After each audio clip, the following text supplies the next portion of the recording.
La la la la la la la.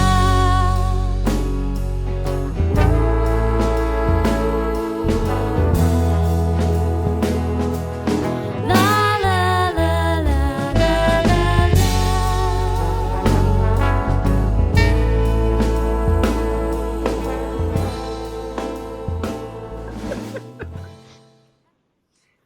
Welcome to Sex Industry Talks with Nel Parker, episode 3, featuring our very special guest, Alexandra Snow, the goddess Alexandra Snow, excuse me.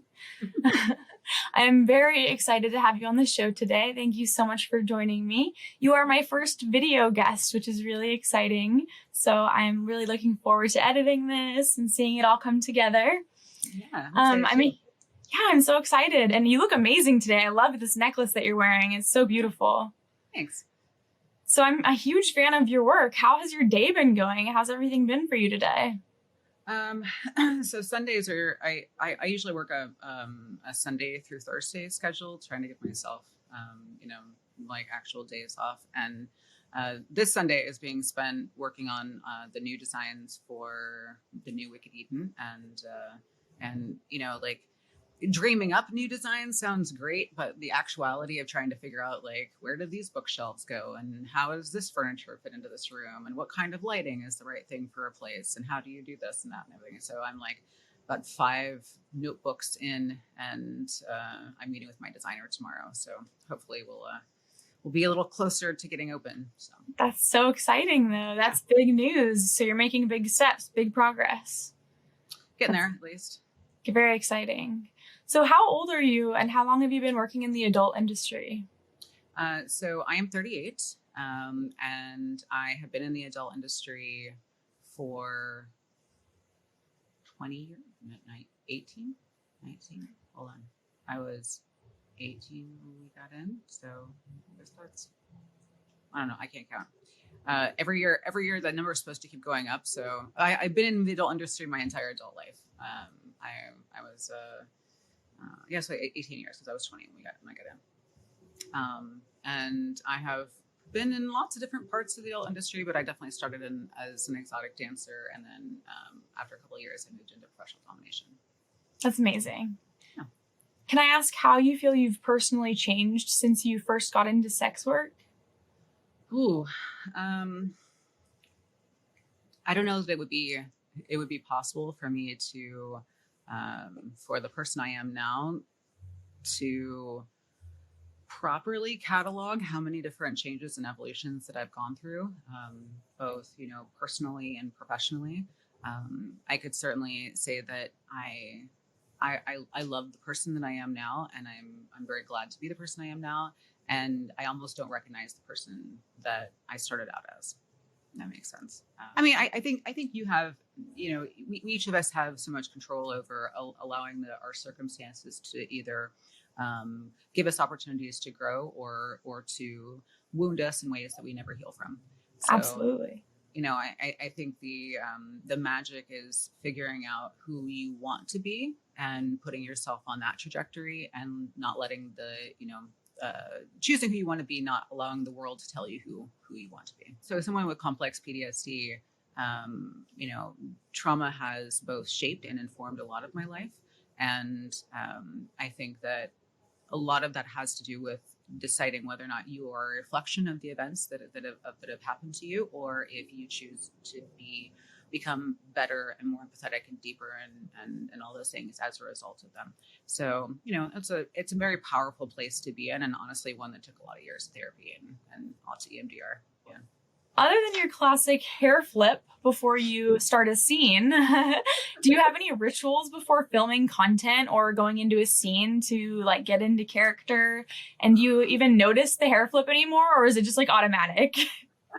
I will say that I don't notice the hair flip anymore. And it was honestly not a thing that I realized that I was doing. It was something that my assistant was like, every time, to the point of literally taking me over to videos when we were editing and being like, every time, there it goes. That is so funny. But like, I've shot over 3,000 videos now to date. And it's incredible. Thanks. I feel like the longest standing like soap opera, honestly. Like it's like it just keeps going. It's like the days of our whips or whatever. I love that. That should be your next documentary. Yeah, right. Oh my God. General dungeon instead of general hospital. Yeah, exactly. And honestly, the things that really get me into my character now are usually just the pre-planning stages of doing a clip. And sometimes like all I have is the title of a clip, but I will spend 10 to 20 seconds being like, okay, I'm going to identify the keywords in this, and here's the tone, and here's the whatever. And then that kind of like zeroes me into my, into my character a little bit. But sometimes when I get like really interesting characters that I needed to do, I'll spend a lot more time kind of like thinking about what they're going to be and the voice that I want to use and things like that. And so like, it's usually me with my notebook shortly before shooting that gets me into the scene. I feel like so many of us have like notebooks full of just like scratch, random chicken scratch, like remember to give this person that, or remember to, you know what I mean? Yeah, you get it. I have one right next to me. I have also all of these like notes, you know what I mean? So Yep. I understand people who are like, I do everything digitally, and I'm like, I don't know how your brain works, but I need to physically write it down. Like Yeah. I like to physically write it down personally. I can tell you're the same. So very tactile person. So Well, I read somewhere that people who have different kinds of neurodivergence, there's something about the act of going from left brain to right brain by writing it down that helps like move it from your short-term memory into your like medium-term memory. interesting. So it might actually have something to do with like our we've associated this with the ability to recall it. Otherwise, I'm like, Yeah. cool, you told me something I need to do. It's gone now. So Oh yeah, like in one ear and out the other sometimes. Oh yeah, for sure. But yeah, to me, I'm such a list person. So yeah, Amen. Amen. lists save my life all the time. So, what inspires you to do what you do? Where do you find the most joy in your work? Speaking of therapists, I actually had this conversation with my therapist. I've been in the adult industry for so long that the things that previously motivated me are now no longer the things that motivate me. And I've actually started to move into this new phase, which is this new nonprofit. I've always been really motivated by helping people to have better experiences, have deeper connection, understand intimacy better. And I'm really passionate about helping sex workers succeed because, we tend to get the short end of the stick. And, if the outside world isn't going to do it, then, our industry should do it for itself. Absolutely. So, I've probably devoted most of my career to, mentoring or helping other sex workers or doing education. And I was recently kind of confronted with this legal issue in Ohio, where Ohio very quietly passed one of the worst anti-sex work laws to date. Really? Yeah, it makes it I believe it's a second-degree felony for any sex worker or to receive any kind of monetary benefit from the proceeds of sex work.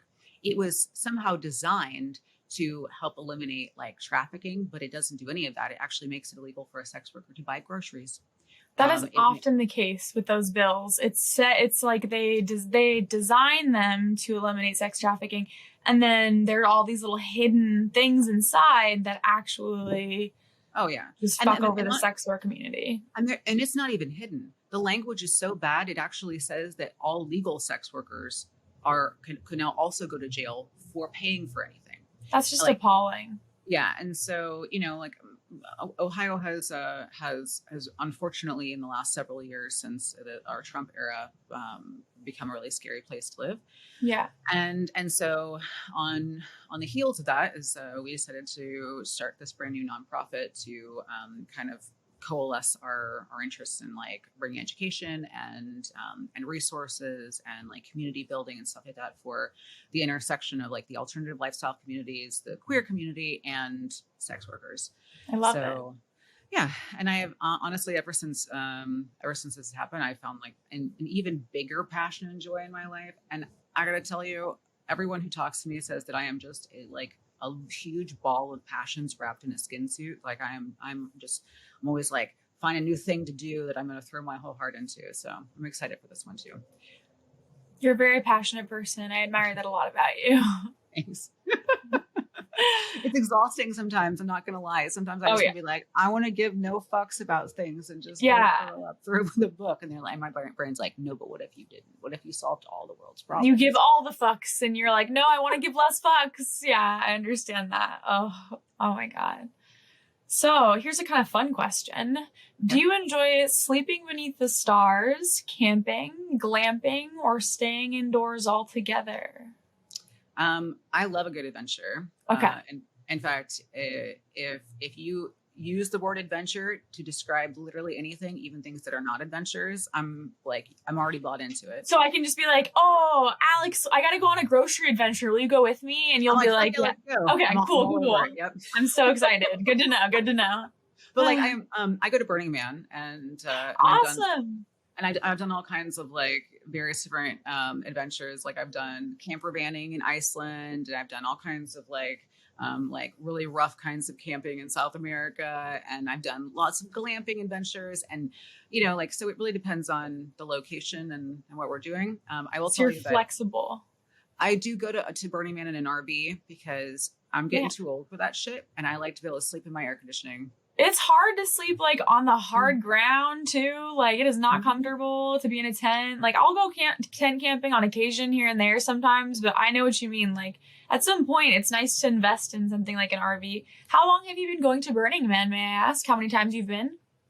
This will be number 5 for me. Oh, so a good amount. You're no newbie then. You have good experience. Yeah, actually, is it 5 or is it 6? I don't know. I feel like my 2 pandemic years don't count, and so now when I try to count things, I'm like, wait, I do have to count those years, right? I don't know. Yeah. You're like, what year is it? Like Robin Williams and Jumanji, you know what I mean?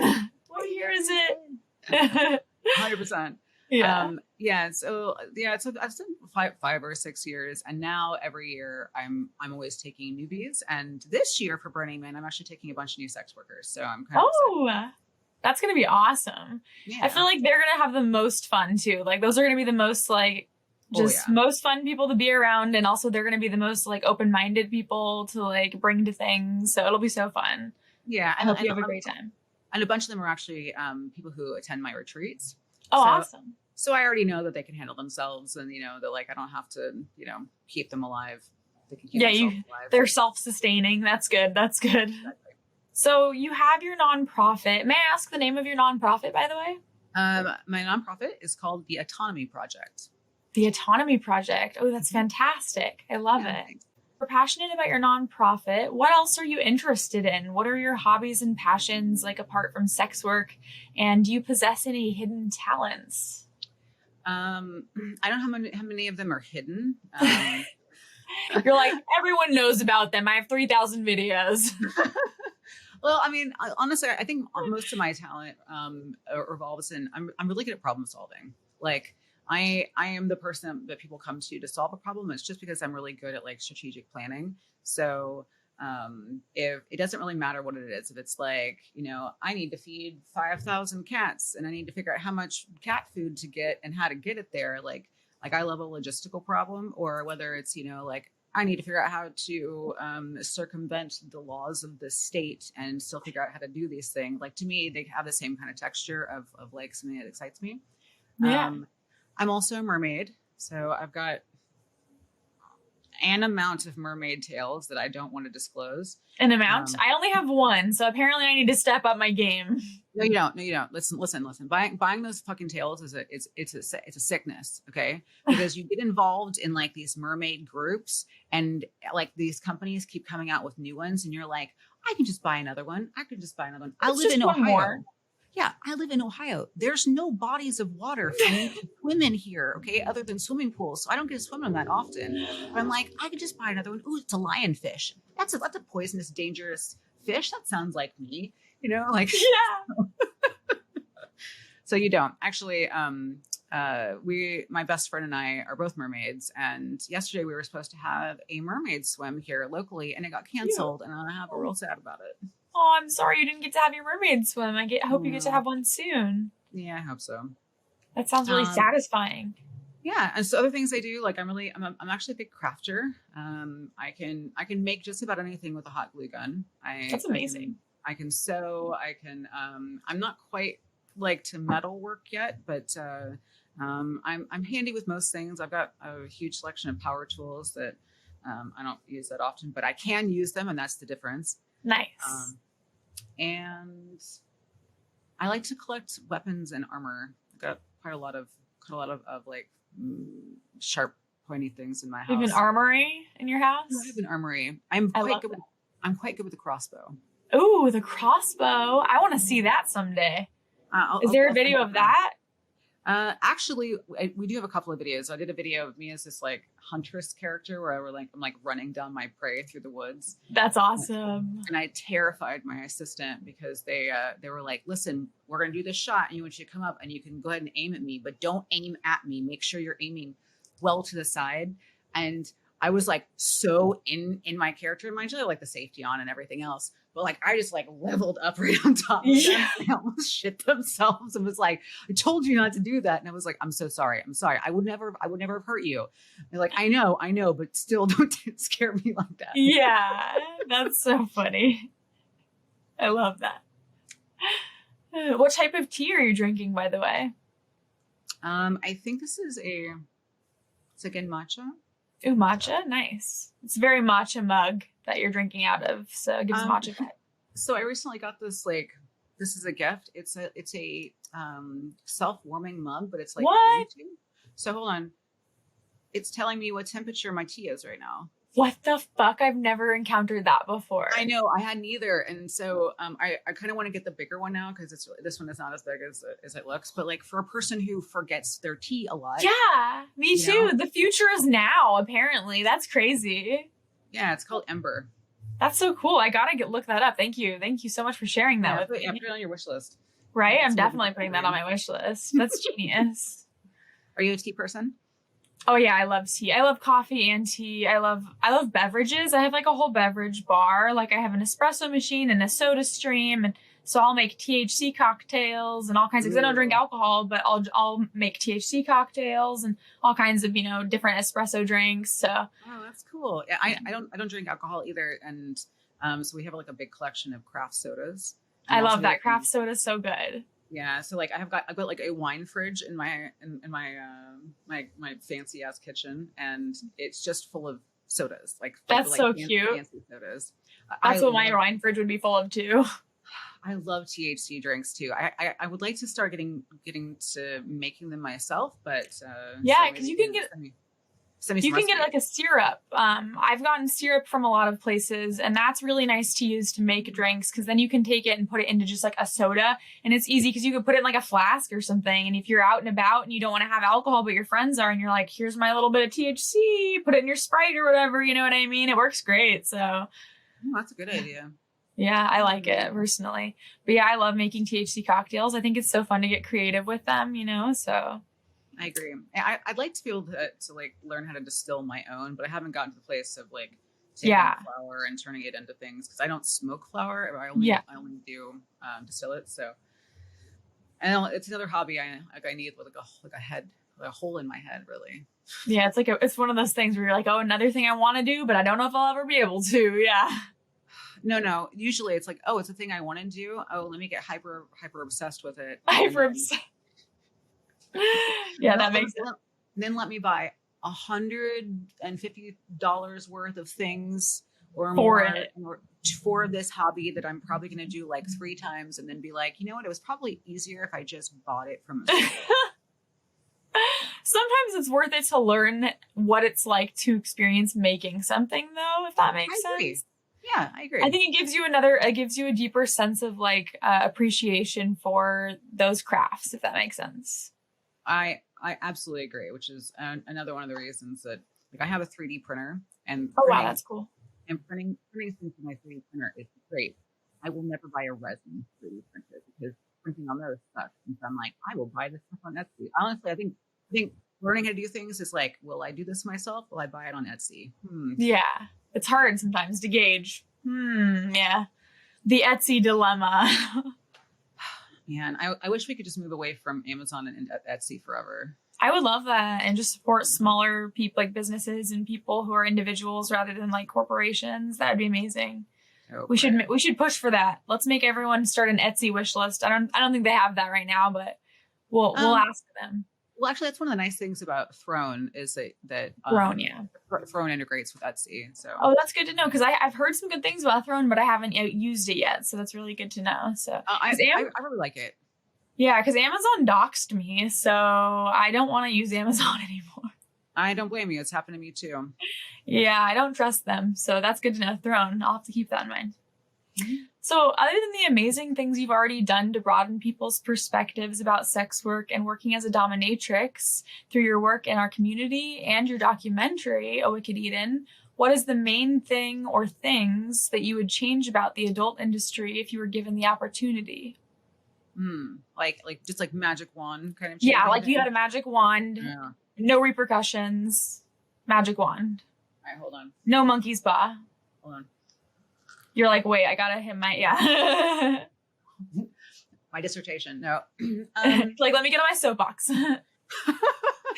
There are a lot of things that I would change. Yes, I thought so. I would definitely change. I would start with a lot of the toxic patriarchal culture that leads a lot of our fans and clients to exhibiting behaviors that are not great for us and really not great for them either.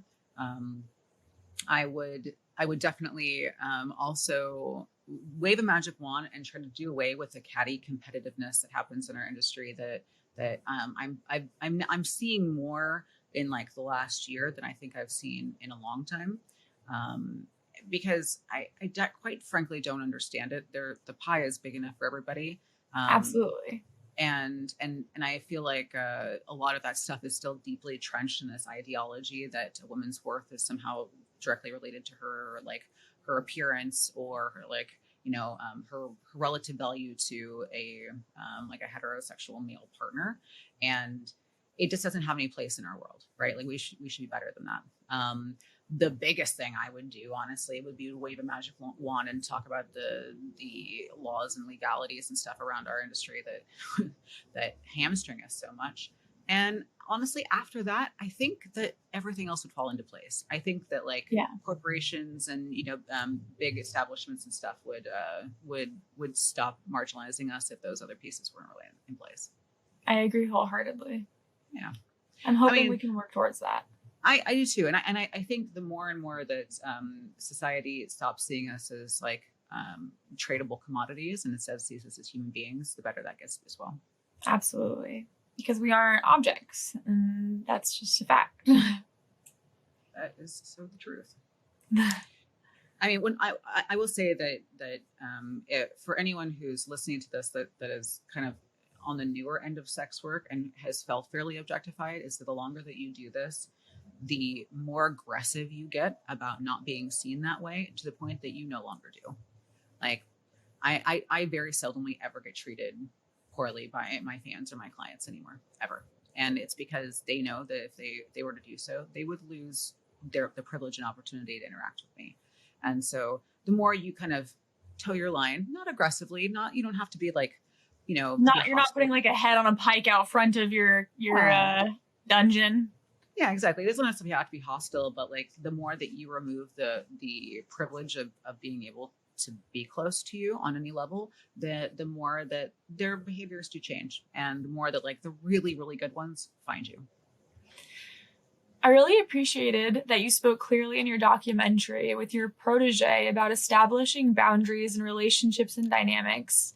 You tell Raven not to cave in, even if someone is insistent upon something and maybe even offering a lot of money. Are there any other tidbits of advice you would offer performers about communicating boundaries? That's a good one. I guess one of the things that we don't know what we don't know when we're learning our boundaries. Like you might have an idea that like, I don't ever want to do XYZ thing.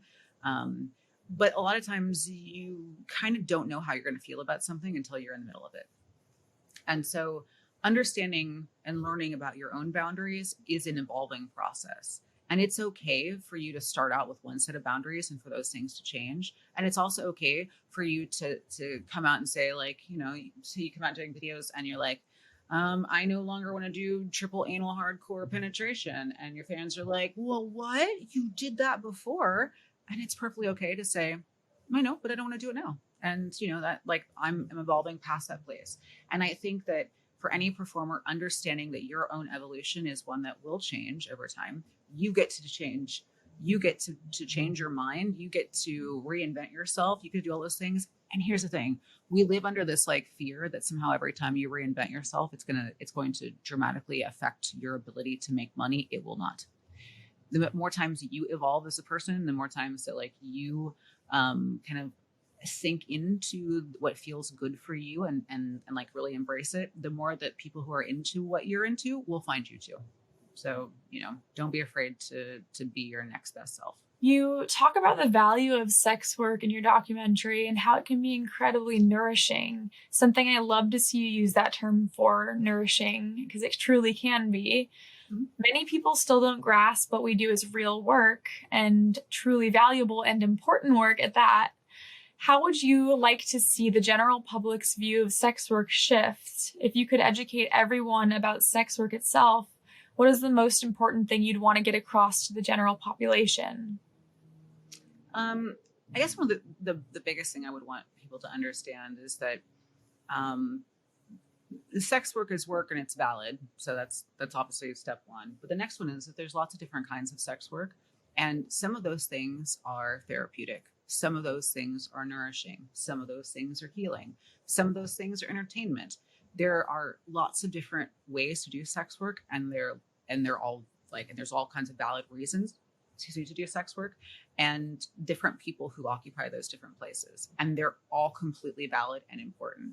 I think that once people kind of start to move along the lines of like, okay, sex work is work, sometimes they'll cling on to like, oh, well, they're like, this is therapeutic for somebody. Well, not all sex work is therapeutic, and not all sex workers are equipped to be,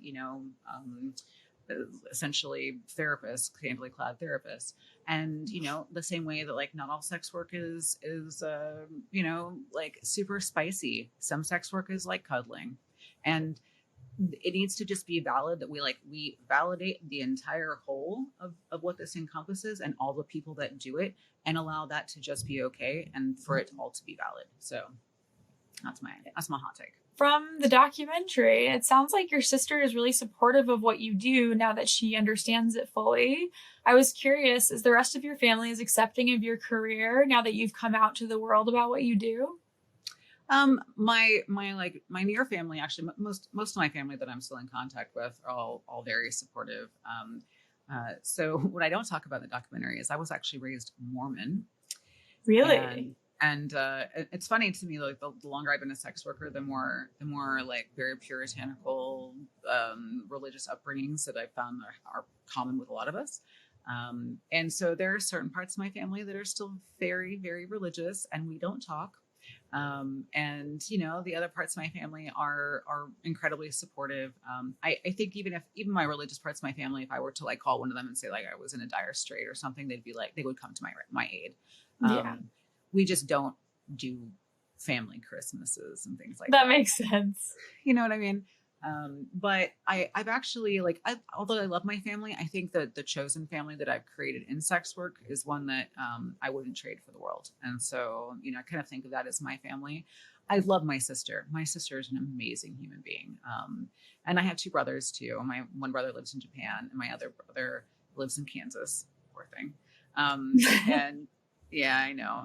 And and we're all varying degrees of close, but we all still really love each other, and they're all very proud of me. Oh, that's really sweet that you have such supportive siblings. I mean, they better be supportive. I'll cut them off. Right? Those bastards. Yeah, totally. Have you been to Japan yourself to visit your brother? I haven't yet, and honestly, I'm dying to go. It's You just have to. All through COVID, I wasn't able to. Like I had plans literally every year to go, and so I have plans to try to go this year. If not the very beginning of next year. The biggest problem has just been this, like, my new dungeon is opening soon, and it's so much money. And Japan is also a lot of money to go. It is very expensive to travel to, but it is so worth it. Like, it is my favorite place in the world. I can't wait. I would go to like my local Japanese market probably every other week. Oh, And- yeah. And I have an unhealthy bubble tea problem. So I So I good. cannot wait. Yeah. It's I so can't good. wait. Yeah, and gyudon is really big there, which I love. And it's like their version of McDonald's kind of is like gyudon, Okay. which is like you know what I mean? Like I feel like which is like beef over rice. And it's so good. And I can only Mhm. find it at like one restaurant in my city. And so I'm always like, please don't close. You're my only gyudon place, you know? So otherwise I'm gonna have to go back to Japan. I mean, there are worse things. Yeah, right? Exactly. If I may bring this up, this is a little bit of a sensitive topic. You talked Right. about having to parent your mother, and your sister also mentioned how you essentially raised her, which I can relate to very much, having been the eldest sibling in a similar household. I'm really sorry that you experienced that. And I was wondering if you could go back in time and hug little Jamie and give her some words of wisdom to get her through her formative years. What would you say to her? I would probably just appear as I am now and be like, you're gonna do great. You're gonna do great. You're gonna love everything that you do, and you're gonna go conquer the world. You know, so just keep it up. I'm also sorry that that you've had some of those same experiences, but honestly, I wouldn't change that for the world. I would not want to change any part of the experiences that I had as a child, because I wouldn't have the depth of compassion and empathy that I have today. Oh, absolutely. I can relate to that very much. I tell people that if it wasn't for my trauma, I don't think I would be as empathetic as a person or as compassionate as a person as I am. Like, I joke, I wish I was born with a dick, right? Like, I wish I was a dude, but since I wasn't, I make the best out of it. And I honestly think if I was born with a dick, I would be a douchebag. So I'm kind of glad I was born with a vagina because it's made me really empathetic. So I've said those exact same words. Like, I really wish I had been born with a dick, but since I wasn't born with a dick, you guys could all get to escape scot-free, because I'd be an asshole. I know. yeah, I would be such a douchebag. Totally. Yeah. So I think in some ways it's a good thing. Maybe. Yeah. It's a cosmic joke, you know? I mean, and also, like, I don't know. I think I would really just tell my younger self that you don't have to have all the answers. It's okay. Yeah. You'll figure it out as you go. That's probably the best thing. Even as a kid, I was like always trying to figure out the next step and the next step and the next step to do all these plannings. And I probably would have saved me some hassle along the way. So your director of operation, Daddy Des, talks about how being successful in fembom is often correlated with women who've been through adversity. Would you say that the adversities that you have faced in your life have brought you to this incredibly successful and strong point in your life, or that you've gotten to this point despite them? I guess probably a little bit of both, honestly. Yeah. I think it'd be really hard to unravel one from the other. I will say that there are lots of adversities that I could have fucking done without as an adult. Like things in my the struggles of with my ex-husband, which we could not go into at all in the documentary for legal reasons. That makes sense. Yeah, but there was a federal sex trafficking investigation against my ex-husband. Those are things that most people don't know. Yeah, and I built the collective as the safe haven to try to have a place for the other girls to flee to, and I was the only person who had a legal standing, and so I spent around $180,000 fighting that with him and trying to get those girls' lives back, and I succeeded. So I'm happy I did what I did. I really could have not done with that one. So yeah, you're like, come on, dude, really, life? Yeah. But on the other hand, I would not have gone and bought this building that I've bought, nor have built this amazing dungeon, or like doing this fucking nonprofit if I hadn't felt so angry and incensed and been like, fucking watch me, dude, So, like it's hard to tell. I think that most sex workers are some of the most resilient and creative and dynamic people, because we are faced with so many challenges. But sometimes I think it'd be nice if those challenges were like more evenly spaced. Yes, wouldn't that be nice? When it rains, it pours, right? Like, it feels like sometimes it's just like a shitstorm. But you know, we have to just remember that, like, that's just a part of life, honestly, I think too. And that, like, we will get through it. And we've always been, you can always remind yourself, like, for me, I can always remind myself, I've been through worse. Like, I've been through worse. Like, this sucks right now, but I've been through worse. And if I can get through that shit, then I can get through today. You know what I mean? Like, I think that's a lot of, for me, what helps, you know? Oh, yeah. And also just reminding yourself that, like, this too shall pass. Like, this too shall pass. Absolutely. That's a very important phrase. And like nothing lasts forever. And honestly, the thing that's helped me the most was my therapist told me, was like, when something is heavy, put it down. If you had a 200-pound box of bullshit of iron or rocks or whatever else, once your body started to shake like this, you'd put it down, right? Well, do the same thing mentally and emotionally. If something says heavy, put it down, give yourself a chance to breathe, and then pick it back up once you feel strong again. And that has helped me immensely in my life. That's a really great, like, coping skill. Yeah. I love that. I also love the little cats in the background, your little like plushies. They're so cute. Oh, so they're from Killstar, and they're called creepshires. And like Creepshire? one of them is like Bast, and the other one is Anubis. So Nate Bitch, your head slave, talks about femdom being a labor of love. What is the best way for a sub to support you, other than directly financially supporting you, of course? And also, how long has Nate been in your life, and what does it take to earn the title head slave? So the title head slave is a little bit of a misnomer. He was head slave for the party, and he actually is head slave it's head slave at the retreats, which was another kind of joke. Is that Nate was he was one of those people who was in the right place, the right time, and also didn't make it about himself. When he kind of passed the curtain between like fan into friends, and like now he does video editing and some admin work, and we're as much friends as anything else. And he's also the same with lots of these other doms who are kind of part of our circle.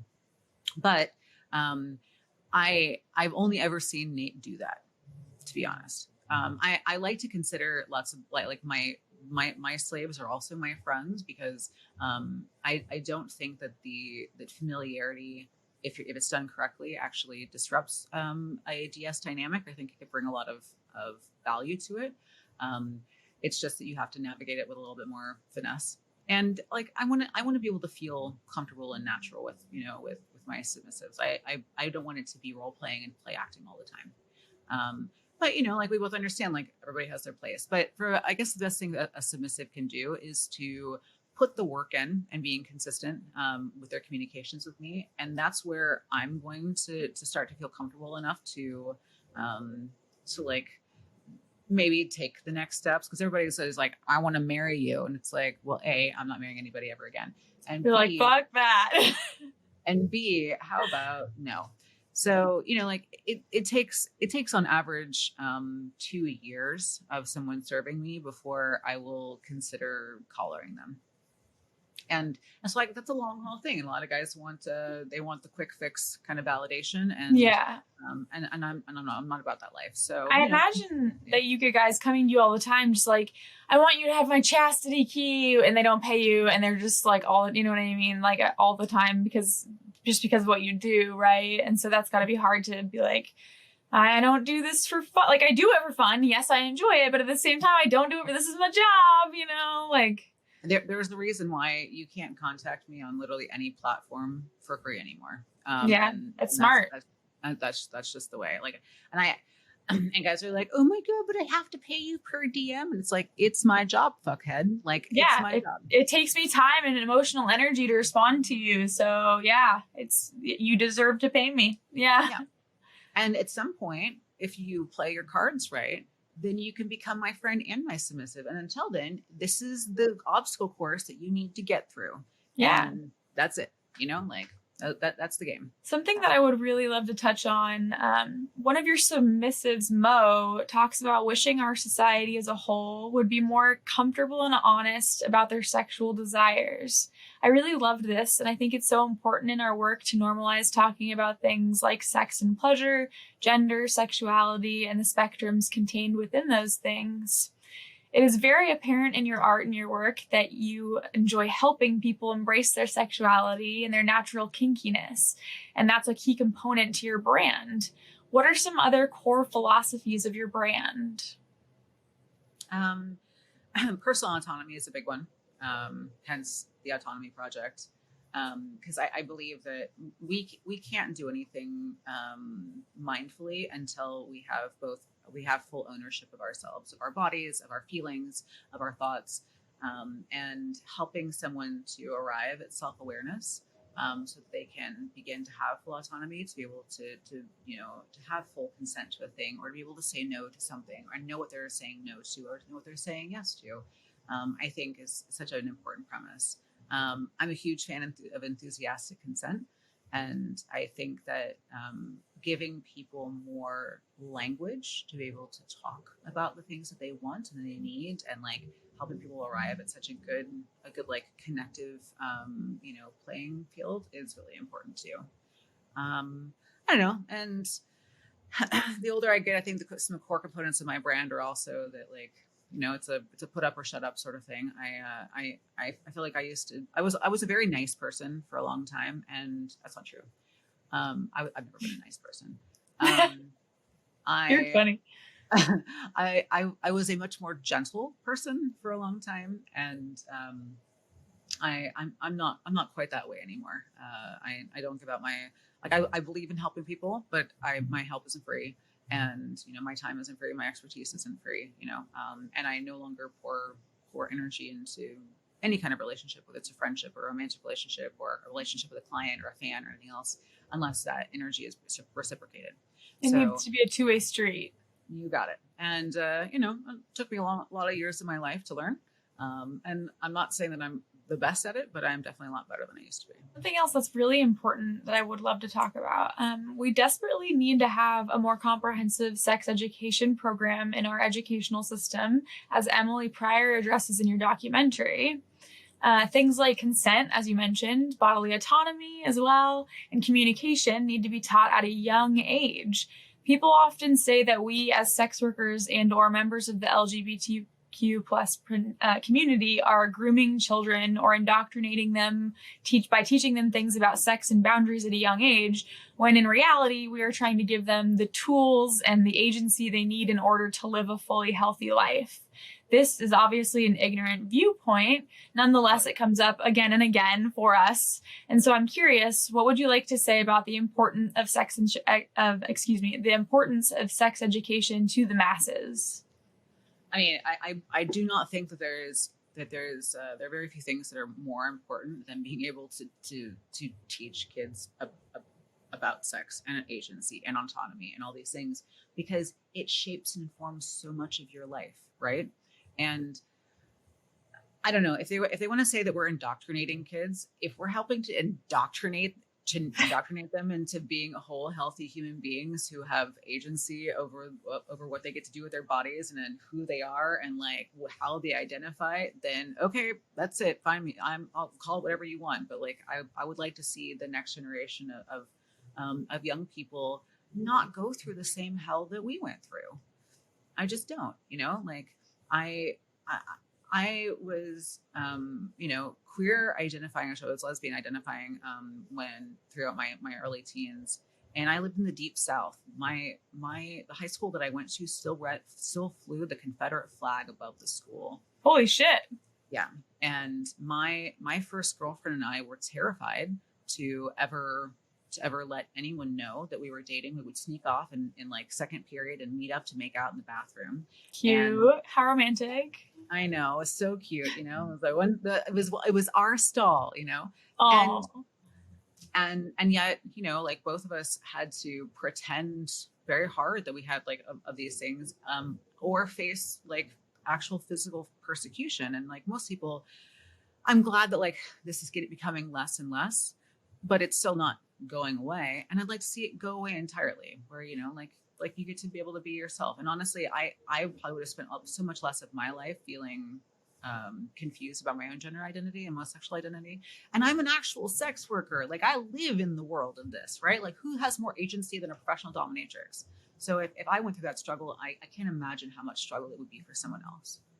Your persona embodies aspects of your real self. You mentioned in A Wicked Eden. Which qualities of your dominus and goddess personas also carry over into your personal life?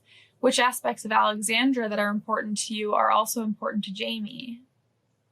All of them. No, I'm just kidding. All of them. I love it. We are the same person. No, we are not the same person. Yeah, I figured. Actually, one of the things that I try to preach a lot to other sex workers is to think about your persona as the comic book character version of yourself. You know? Like the dramatized version. Yeah, exactly. Like, you know, like if you got bit by a radioactive dildo, I don't know, you know, like. I mean, like, and for me, my persona is kind of like the battle armor that I strap on to go and do battle with the world. And when I come home, I take my armor off, and guess what? My armor isn't going to do anything without me piling it, right? Yeah. But like the same kind of perseverance and like dedication and compassion and all those things I still bring to the table. But my persona gives a whole lot less fucks than even I do. And I enjoy having the ability with my persona to tell people exactly what I fucking think of them and get paid for it, which is also pretty nice. So that's badass is what that is. I mean, like, professional honesty, you know, is one of those things that, you know, like, there's lots of times I want to get on Twitter and have a hot take about a thing. And I'm like, no, that's bad marketing. You shouldn't say any of those things. It's hard sometimes though. Yeah, exactly. But then I have to be like, well, would I say that? Would my persona say that? And a lot of times they would be the same thing, but I would use slightly different words. And so that's kind of been the shift. It's like making sure the tone is right. That's a really smart way to look at it though, I think. Yeah, definitely. One thing that you talk openly about also was your divorce in general, which I feel many sex workers, you know, our romantic partners get very involved in our careers, no matter what we do. It must have been incredibly difficult to untangle your respective but intermeshed lives. You're not the first sex worker I've met who had their partner deeply invested in their business and then separated from them, with them being sort of uncooperative throughout the process, unfortunately. Do you have any lived experience? Yeah, I'm trying to be polite. Do you have any like lived experience advice to offer anyone who's going through like a separation, whether it's romantic or professionally? So I have two pieces of advice. As someone whose life was very nearly destroyed by their, you know, former romantic partner, is that one, if your partner is going to be involved in your business, it's better that you have ironclad documentation about who owns what and who owns what and what the expectations are.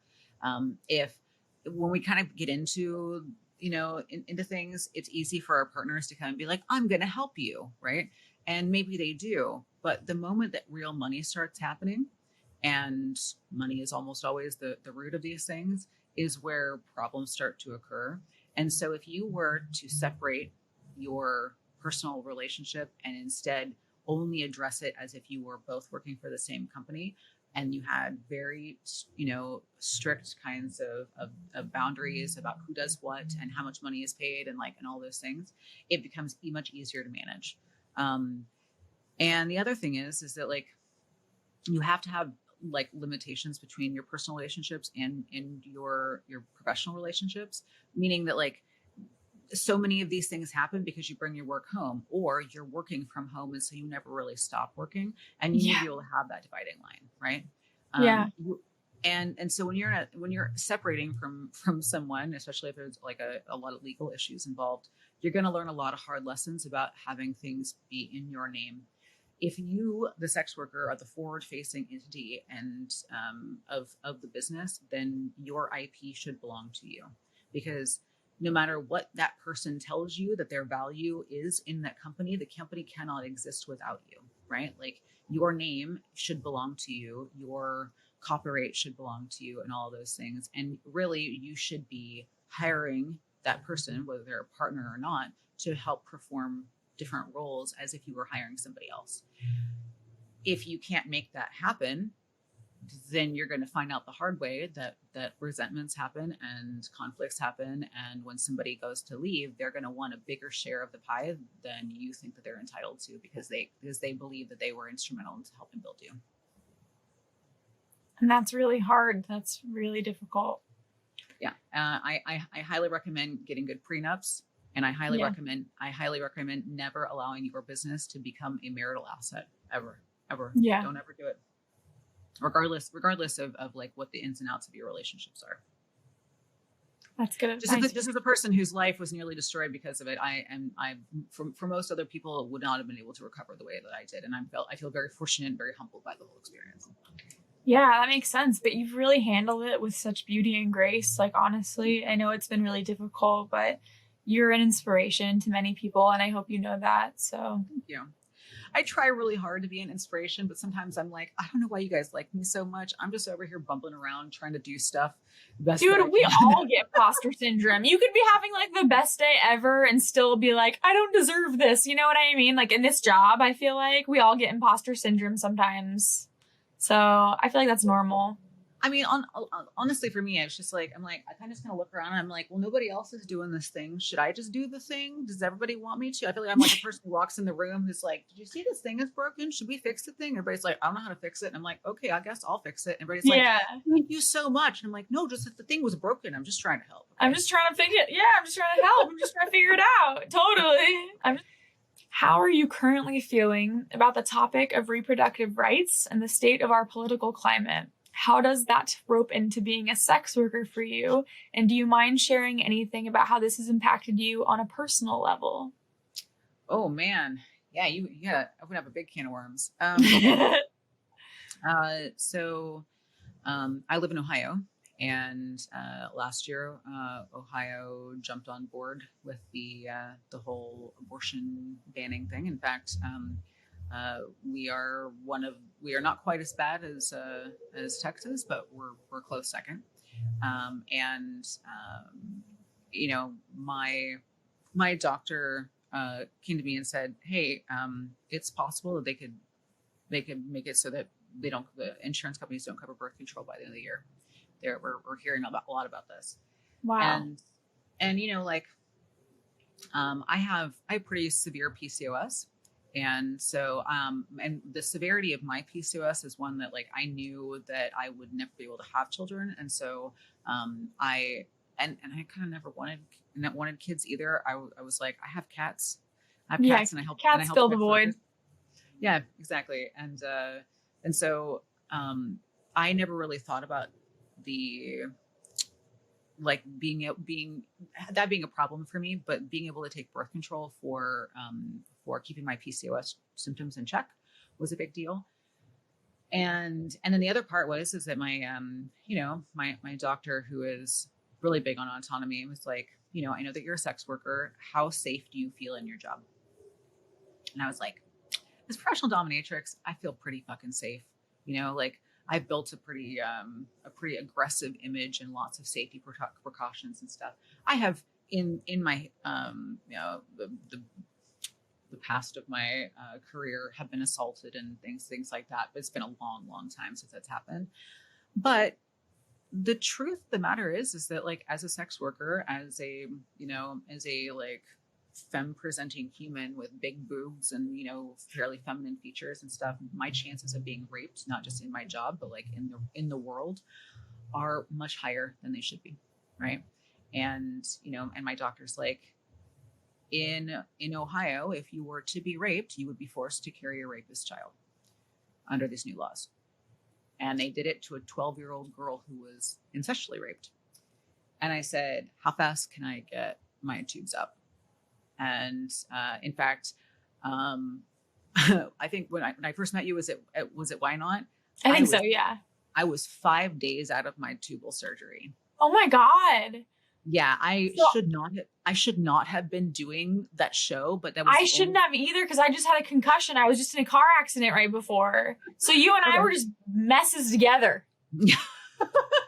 I was didn't like, notice that you were struggling, and oh, I hope that I didn't appear to be struggling too much. no, you didn't You at all. seemed fine, so. Yeah, you were incredibly composed. Yeah, I was like, Oh, I yes, was I'm so super impressed. concussed at the time, so. Oh yeah, But I was like, I'm glad that you like tell me that, because I was like, I mean, like, you know, that's good to know, but like, I wouldn't have known had you not told me that right now. You know what I mean? Like, you didn't act like you were, you know. oh, thanks. Well, I didn't want to do it then, but like my doctor's like, I have one opening before the end of the year. Yeah, and you were like, let's get this shit done. Yeah. I was like, let's just do it. So I'm glad yeah, you were able to. the entire show, I'm like, so like I didn't want to take any of my pain medication because I didn't want to look, I just didn't want to be like, you know, sloppy and Zonked out. and zonked out. Yeah. So I'm very slowly drinking this THC soda. Yeah. I'm doing it very slowly. And I did not think I was going to win an award that year. And in fact, because I've been like kind of campaigning pretty hard for my friend. And so the creator of the year just kept happening later and later and later. Like it just kept going. And I like, man, my THC drink is getting lower and lower and lower. Yeah. And I'm like, please God, don't call me on stage. I think I'm high. Oh God. Oh I don't know how high no. I am. And I was like, and so like, I'm sitting there being like, you're not going to win. It's fine. And then the other part of me is like, you should probably come up with something to say if you do win. No, you're not going to win. And like, I'm having this whole like high brain conversation with myself being like, I didn't wear heels so that I wouldn't trip. Oh God. And then they called my name and I like stood up and I realized how high I was. You were like, uh-oh. That's so funny. I have some choice things to say about awards. Yeah, I bet you do. Well, one, again, back to that, like that weird competitive thing is that I think these award shows are just ways that these sites are using our own competitiveness and like need for validation to advertise for them. Yeah, absolutely. And I really hate that because it's like, I kind of at some point want to do my own awards show that will have no fan fucking voting on it whatsoever. And it will literally be a panel of other sex workers. Yes. And like people who like actually critique things. And, you know, it could be like, your videos were amazing and, you know, you should deserve an award or things like this rather than like this whole big fucking traffic circle jerk that these guys do. So girl, I have so much that I want to share with you. I want to pick your brain about award shows at some point. If you're willing to, we can work together because I think that we can make some cool things happen in this industry because right now they need work, the award shows. So we will make a better award show, I believe. All right. I mean, like I am here for a whole other project. Like I need a year though. Oh but yeah, no. We can slowly start talking about it. We actually have some some things in the works about talking about doing a sex work run convention too. That's so awesome. We should totally talk about that if you want. I would love to be a part of that, please. Yeah, let me know how I can help. I would love to. Yeah, and I was just saying, and as someone who's won a ton of awards, I really think that they mean nothing except that it's an internet popularity contest of getting people to be able to vote for you. And I feel no amount of validation on it whatsoever, other than I got really lucky at a time where I was able to build a larger following. And I would love to be able to share any amount of the success that I've gotten with other people who deserve it just as much. So fixing all the wrongs in the world. Yes, let's fix them all. We can do it. With sex workers, all of us together, we can do anything, I believe. I really believe that. So you're very talented at like tying rope and shibari as well as role playing. Did you get into those things as your dom persona emerged, or were you into BDSM in your personal life prior to becoming a sex worker? I was a lifestyler. So my first girlfriend, I was 16, she was 15, is that we definitely had a pretty strong DS dynamic. I just didn't have words for it. Yeah. In fact, I used to spank her if she didn't do her homework. Oh my God. Things like that. And she one day brought home this book, and it was like the old version of Screw the Roses, Send Me the Thorns. And she's like, I think that you're a mistress. And I was like, what? All right, give me this book. And I like read through it. And a lot of it was, I was like, okay, we should really play around with this stuff. But I was very much into rope. I was like, this is really cool. And when I first started in the lifestyle and then later in the professional world, it was a very heavily male dominated activity. It is, yeah. And it still is, but it was even worse. Yeah. And so I took upon myself to like be very self-taught because I was like, well, fuck these dudes. I want to do rope too. And you know, like most of the things, there are a fair amount of things that I have become proficient at in my professional life, but I do have a deep interest in them personally. Otherwise, I wouldn't do them. Like I don't do anything just for work. It's a passion as well. I don't know. Maybe letting men come. I do that one for work. I don't really have personal interest. That's in the it. only thing. You're funny. I mean, I'm not lying to you either. I'm literally like, I will, if hand job videos didn't make me so much fucking money, I honestly wouldn't do them. And I tell the guys whenever they're like, you know, please guys, can I come? I was like, I will only allow you to come if I can profit from your orgasm. Yes. That's it. If I can, then great. And the profit margin needs to be about this much. And they're like, okay, all right, glad we agree. Yes, goddess. Where do you see yourself in the next few years? So I have actually exciting news. You'll be the first person to know is that we have our tentative date for the grand opening of Wicked Eden. Yes. So what is the tentative date? The tentative date is actually going to be June 2nd and 3rd. June 2nd and 3rd. Are you having like a soft opening or anything like that? Or? We're going to do our soft opening early May. And then we're going to have our grand opening probably in June. And it's, you know, like it's such a nail biting thing because right now, like the drywall's not finished. Right. And it's February. And so to think about like a grand opening when, you know, we haven't even like finalized our inspections and everything's not done yet and things aren't painted, is part of the, like, it's part of the roller coaster ride. But I think it'll be great. So launching the space and then the nonprofit that goes with it, and then starting to like do these parties and these education events and stuff, because the overhead of the space is pretty substantial. That makes sense. I'm not surprised. Yeah. We're actually thinking about doing a Kickstarter. Yeah, that's a really good idea. Now the nonprofits there. And one of the things that I was really excited to do was that sex workers who donate, I'm actually going to have a giant physical Hall of Fame wall with you know, like good metallic prints of, and like framed and everything of each of these people. And I want it to live there forever because I like the idea of like people coming in and being like, wow, you know, these are the people that made this. And it's not a bunch of like, it's not some like old white dude with like floggers hanging from his belt. It's all of these amazing, you know, people who helped create this thing together. So, and I would love to have you come out. So for either of them, and I'll send you details. Yeah, please do. That would be so amazing. I would love that. You can be my special guest if you like. I would be honored. I could do a story. I could do an article on it. If you'd be open to it, I could write an article on it. So that'd be really fun. Do it. Yeah, I'm a writer as well. So, you do have a wonderful way with words. Oh, thank you so much. You're so kind. There are many ways to, you know, to the top or to the goal that you want. And absolutely. We're kind of often taught that there's only one way, and it's this like weird American nationalism kind of way. And it's the societal standards that we're held to. Yep. Fuck them societal standards. Yeah, we're breaking the norm. My last question for you is, do you have any upcoming projects or videos, award shows, conventions, or anything of the sort that you'd like to mention for people to stay tuned for? Honestly, the big one's going to be the grand opening. Okay, big grand opening. And then probably after that, it's just going to be us trying to roll out different events. We're going to kind of see how that goes.